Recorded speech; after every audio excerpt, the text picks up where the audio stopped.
Hey, what's going on? My name is Xavier. My friends call me X, and I'm your favorite AI DJ on Spotify. What's going on? Crazy. He's a real person. I'm I a can't real believe boy. it. I'm here, IRL. So your name's Xavier. Yeah. So X obviously makes sense. Exactly. My friends really do call me X. That's not made up for Right. like Spotify. Everything that you hear is really how I talk, the word choices, the phrases. So I literally, if we meet, like when we met, it's like, X. yo, what's going on? Yeah, call me X. It's weird. I hear you say this to me every day, but actually hearing you're a real person Is it crazy? Is it it's wild? crazy. So what do you do? Are you a DJ?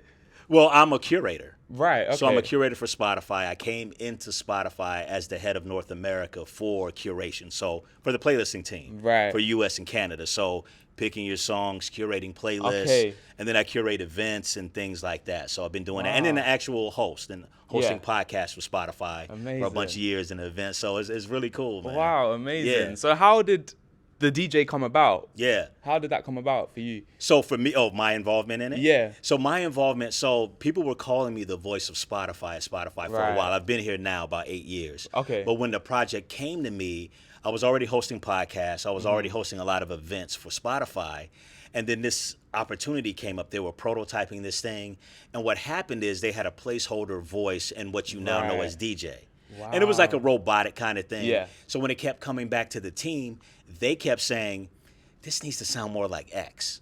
And they Oh, kept so they saying, would they- yeah, so they literally kept saying, this needs to feel Yeah. and sound like X. And then they finally said, well, why don't we ask him if he'd be down to do it? Wow. And then it was a meeting. It was like urgent. And they pitched it to me. They didn't show me a deck, man. They didn't show me. Oh, really? Nah, man. They didn't play anything for it. They didn't show me pictures, Max. They just told me about it. Right. But it sounded so amazing and mind-blowing. I was like, this is next level. Yeah. I was like, I'm in. And the very next week, I was in the studio recording, training the voice model. Wow. So how much did you actually have to speak? Because it is part AI as well, right? They do AI on your voice. So it's generative AI. It's an AI voice model. It's text to speech. Right. So it's 100% based on all the information, the data, if you will, from my voice. Yeah. So we took a whole bunch of hours from the previous podcast that I hosted. We took that, Right. uploaded that. Oh, so you didn't have to do too much No. more. I Right. did. I did a whole bunch more. But they trained it. So I went in the studio, recorded lines of script. So it's like voice acting. Yeah. But I'm voice acting as myself. Wow. So it's lines of script. It's never just like one word here, one word there. Yeah. Like people think sometimes it's like, did you have to say a bunch of artist Yeah. names and I just say the artist name 2 or 3 times? No, it's all in lines of script. Right. So I'm voice acting, but voice acting as myself. Right. So I okay. picture like I'm talking to one person. I'm not doing it as a broadcaster. I'm not broadcasting to millions of people. You're chatting as if I'm you're chatting to you, now. Max. Yeah. I'm talking to you. So literally, when I'm Yeah. in the room, I'm picturing, I'm picturing just a face, like a friend. I put a friend's face there, Yeah. and I'm just conversing with them. Wow. So then we're talking. So we do all these lines of script, and we're getting different things that are training the voice model. And then we're training the voice model. We're training it on artist names, how I pronounce things, Yeah. what a period sounds like. So it's very precise. Wow. So unlike hosting a podcast, it's a loose script or notes. You kind of flow in and out. Yeah. And I'm really like that even when I'm on stage. Like there may be talking points, but I'm very much in the moment. Maybe the audience gives me something and I flow off of that, or I see Yeah. something there and I take that, or just something hits me, inspiration. With this, it's very precise, but I still have to sound conversational. Wow. So I got to hit the periods, the commas. I got to hit the semicolons, the Yeah. quotes. Wow. I got to hit all of that accurately, but sound natural. Because most people, when they're reading something, you can tell they're reading. Yeah. Don't like the Yeah. average person sounds like they're reading. Yeah. Even professional actors. That's one thing I really worked on in terms of the craft of what I do particularly. And it's hard to do when you're in a room with yourself. That's essentially, right. as well. That's right. And you're seeing that script and you're trying to sound natural. Yeah. But that's something I've been fortunate enough to be able to get Wow. down is I can just do the scripting and Yeah. sound like I'm talking. But that has to do with the writing too. The writing has to be Right. accurate. So that shout out to the writer's room and the people who I Right. work closely with. That makes me sound like me and capture the phrases and the Right. things that I say and leave out words that I don't say. Okay. Like I don't say tunes for songs. Yeah. I don't say tunes. That just doesn't land for me. Yeah. I say songs, bops, bangers, jams, hits. Yeah. So like we make sure all those words and all that wording and phrasing is in there. So all of that stuff is in there. Makes So that's how sense. we do it. So they recorded you speaking a lot, basically. A lot, And then yes. they used all that information to make That's Spotify exactly DJ. right. Yeah, then it goes Wow. into the voice and it trains the voice model. So Right. say like V1 comes back, and V1 can come back and say at the end of sentences we may find, oh, some of the T's are falling off in certain words. For example, take outcast. Yeah. For example, right? A lot of people just casually say outcast. Yeah. You heard it, the T just kind of. Yeah, yeah. Now, if I do that in the sessions, it may train the voice model where there are other words with AST. Yeah. And if it's at the end of a sentence, that T may fall off and it can make the voice, it can throw the whole voice model off. Yeah. So then we may have a session where part of the session, I'm nailing the T's at the end of words like that, but still making it sound natural. Yeah. So the difference between saying outcast and outcast. Yeah. It's just very subtle. Subtle, very with it, but you subtle. make sure you get it in so it Yeah. can train the voice model Wow. properly. So different things like Yeah. that we work Wow, on. so interesting. Yes, it's very technical, but very fun because you have to, me as your DJ, for it to work, I have to nail it. Like none of it works as amazing as the tech is and the algorithms and the recommendations Yeah. and the storytelling and context we give you. None of it works if I don't sound like me. Yeah. And you need to relate to And me, the person. That's the what human. makes it so good is that you're my personal DJ as his personal DJ. You're That's everyone's right, that's personal right, DJ. that's It's that right. very personable touch is what makes it special. I'm glad you feel that. man. Yeah, That's- genuinely, it makes my day when I whack your voice on and then you know exactly what I want to hear. Oh, It's, man, it's that's- genuinely like, as a music person as well that doesn't always know what he wants to listen to. Yes. It's the great balance of putting you onto new stuff Right. whilst giving you what you want. I totally agree. Because it's like you need like some of the jams you already listen Exactly. to, right? Without having to think about it. Yeah. But you still need new stuff too. Like what's the latest thing that is going to be close to what you already like? And I tell people this, Max, as a user of it, I'm in the top 1%, by the way. Okay. I use it, you've asked me that all the time. I was about to ask you. I'm going to answer it already. I use it every day. It's the main way I use Spotify. Do you find it weird hearing your own voice? Not at all. You know what it's like? It's like me being in my own It's head. your internal monologues. Yeah, so for me, Right. it feels like really normal. So like when I like nail a track or like this like storytelling line comes on and this banger comes on, I'm like, oh hell yeah. Yeah. So I get like super hyped when I hear it and it like lands, right? So for me, it feels normal. But part of that is I got used to hearing my own voice through doing podcasts. Right. So Now, if I- you're yeah. same with me. I edit my voice so much that I don't mind hearing That's it. right. Now, in the beginning, and it's a scientific thing. Like most people will say, "Oh man, I hate the sound yeah. of my voice. I hate the sound of my voice." But it's something you get used to over time. And I was already used to hearing my voice, so Right. that part wasn't weird for me. The weirdest part, or the coolest part, like cool and weird at the same time, is the first time I heard the voice model. Right. I thought I was sent a clip of me, something I recorded. Yeah. And I was like, why would they send me a clip of Yeah. me like I know what I sound like recorded, and it took me about a minute later, and I was like, "Oh snap, that's the voice model." It Yeah. fooled me, Oh, really? and I was V1, Wow. and we didn't launch on V1. How long did it take them for it to get to where it is now? Oh, see what?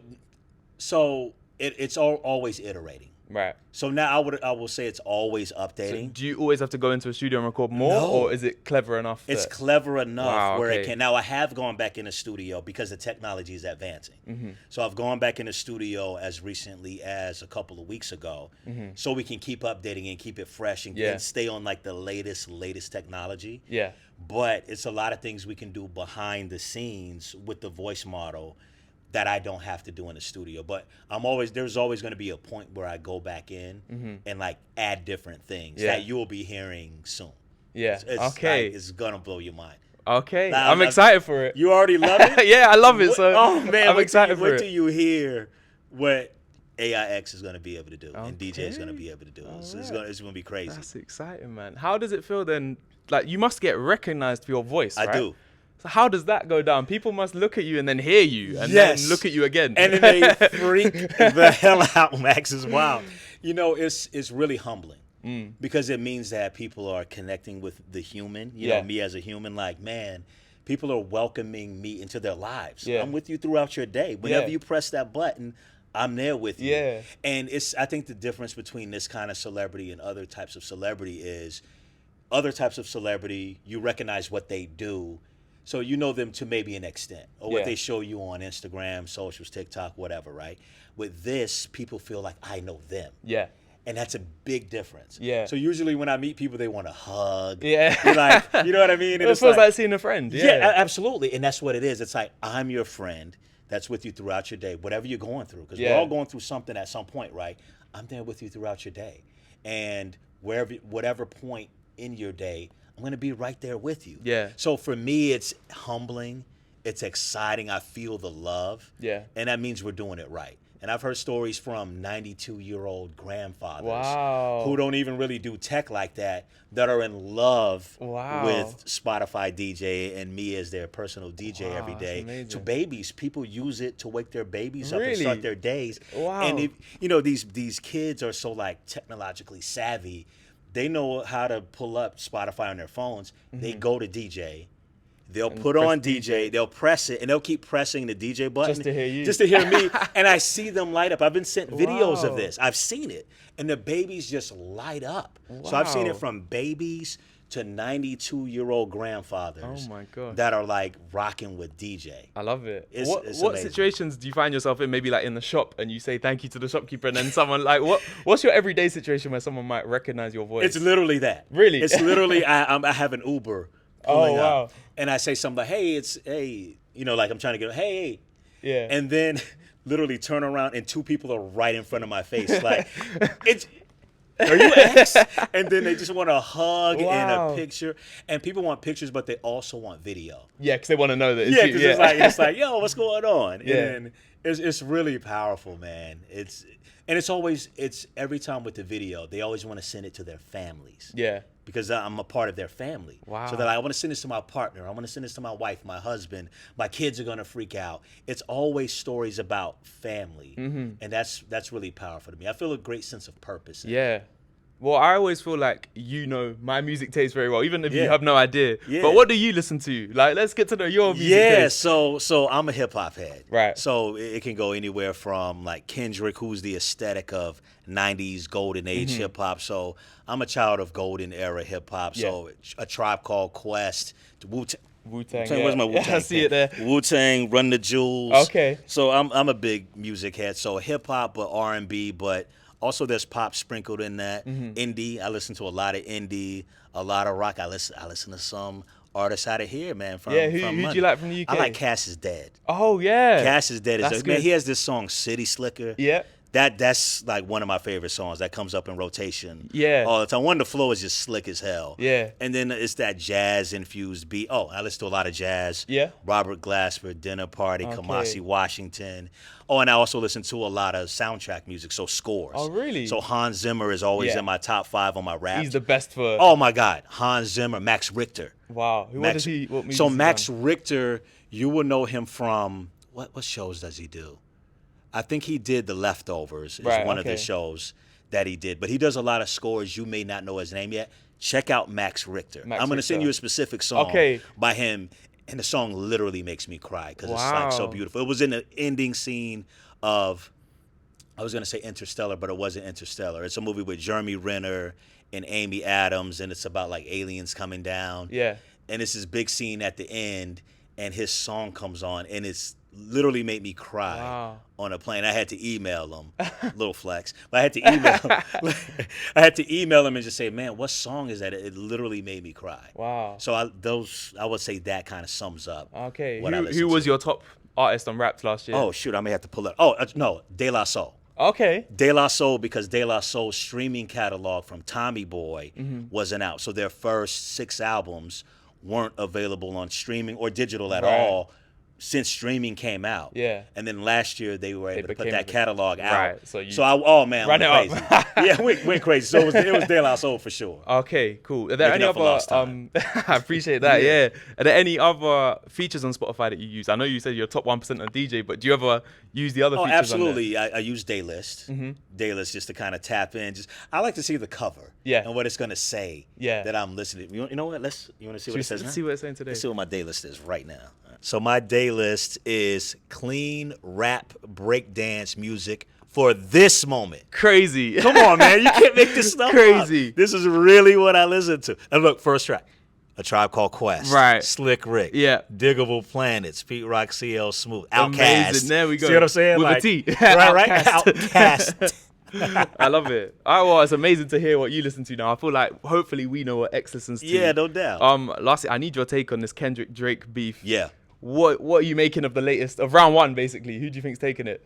Man, so at first I felt Drake before Kendrick responded. So when Drake came out with his push-ups, Yeah. I was like, damn, okay. It's a good song, It's yeah. a good song. He came vicious. Yeah. But listen, when Kendrick dropped Euphoria, he shut it down to me. Yeah. Like, he just like, that's it. To me, he said a lot of things. We were talking about this morning. He said a lot of things that I think a lot of fans were feeling. Yeah. And he just put it out there. And he just said some stuff. It was funny. Yeah. It was funny. It was vicious. I mean, it was humor, savage. yeah. There was humor in it. Even the part at the beginning, it's almost like a poem. Yeah. Which is very It's a warm-up. Kendrick. Yeah, it's very a warm-up. Kendrick. And then he just gets that out the way. Because and you just know goes you're crazy. scared if you're listening to that. Going, Yes. there's You're a beat like, about to drop here, and we're still going. Like, and you're just yeah. waiting. It was like, because that's like 2 minutes or something, Yeah. right? And you're like, okay, wait for it. And then he just comes with the fire. Yeah. So for me, Kendrick, Euphoria, just like, he just lowered the hammer, man. Yeah. Vicious. Vicious. Yeah. I see Kendrick winning this. Me too. I think Kendrick's going to take this one. And then my last question for you to ask all my guests is, what's a random fact about you that the people might not know? Ooh, random fact about me that people may not know is 2 master's degrees. So I have 2 master's degrees. I have an MBA from Florida A&M University, HBCU Pride. But then I have a master's in music business from NYU. Right. This is the fun part. I was valedictorian at NYU. Okay. Yeah, man. Makes sense. Here you are. I'd expect you to have been valedictorian. Thank you. I appreciate that, Max. Much respect, my brother. All right, thank you so much for coming This down. was I fun, really man. I appreciate really it. enjoyed this. Thank One of my you, favorite man. interviews. It's man. amazing to hear your voice as well. I still can't get over Much that. respect, my friend. Appreciate it, brother. Peace, Thank man. you, Yes. Really good interview. Yeah, that was just fun. That was just a conversation. Yeah, man. We just basically, happened to be that's- holding microphones. Literally, that's That was good. I do my own podcast called Maxing and Relaxing. And Oh, that yo, is I'm going to check that literally- out.